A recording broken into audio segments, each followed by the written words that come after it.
all of our work went mail order. It was mailed to dental laboratories or picked up by a courier. So consequently, we had an interim and a vehicle that managed these cases, and that was all the transportation costs and transportation times, and that was a bit of a problem.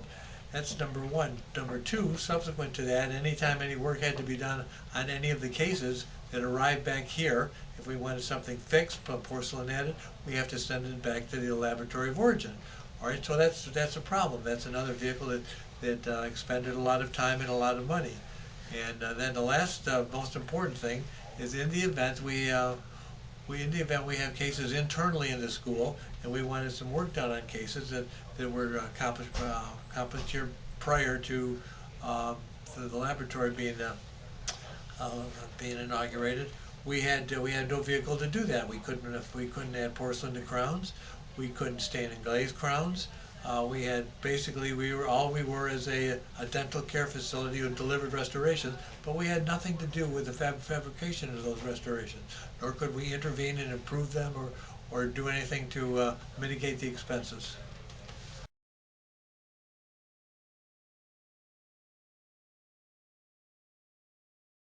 So now a lot of the laboratory work could be accomplished in the house. And in addition to that, the laboratory technicians kept up with many state-of-the-art fabrication techniques to allow us to produce up-to-date work and with up-to-date equipment. For instance, we had two um, Emax press machines that had to be 15 years old here, and I don't think they could even plug them in any longer because they were so rusty. But we bought two new machines, and now they have two great new pressing machines that they can fabricate a ton of work with and do it in a very timely manner. So that's one thing that was done. The second thing is all shading, all coloration, modification of crowns, addition of contacts, addition of occlusion, that could be done in-house. And now, so that makes it it's another avenue that speeds up the delivery of work, which is very, very important. And another aspect that's very, very important is dental students need to know that there is something outside of the dental school as far as their education is concerned, that impacts their career once they leave the school, and that is the dental laboratory. You got to know that the work that comes out of the laboratory is not a big black hole, but it comes out by put out by very skilled people, and you have to know those people in order to judge the work that comes to you in your private laboratory in your private clinic when you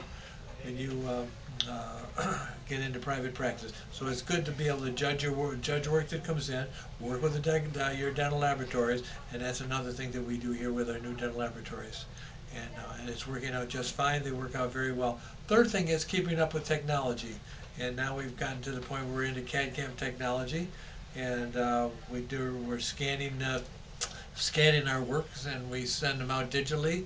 And that's another thing that we could not do that unless we had the existing laboratory facilities and the people who work in it. So consequently, a laboratory in-house is positive all the way with green light, top drawer. They do very, very well. Thanks for the opportunity to talk.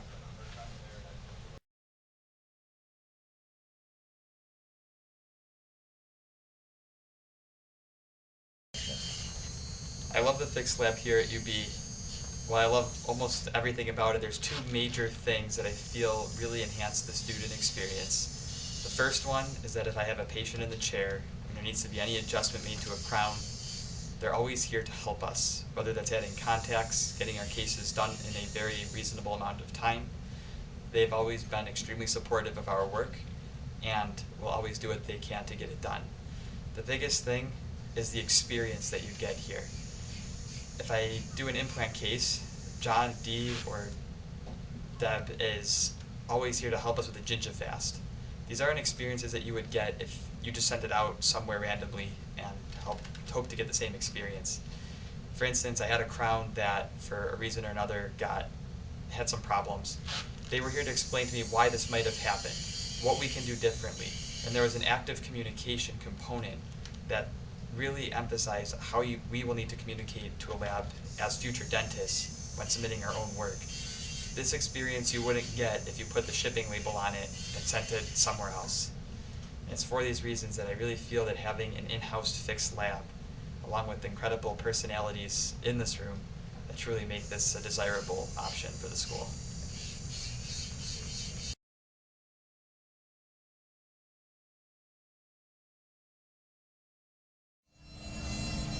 So you go from underneath Okay. and you want to work your way up the side of the die until the pieces that are not your margin kind of Kind of flake flick off. away.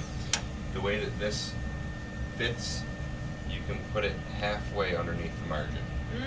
Okay. Okay, you don't want to bury the whole thing. You create too much of an undercut, and on something small like this, if you were a hole on each side, you get this little tiny CN tower shape, Okay. and it'll break off.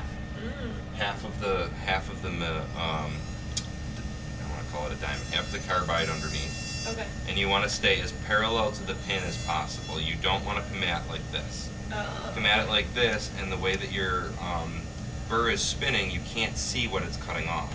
You come at it like this, you can always see your top spin. Never done that like that.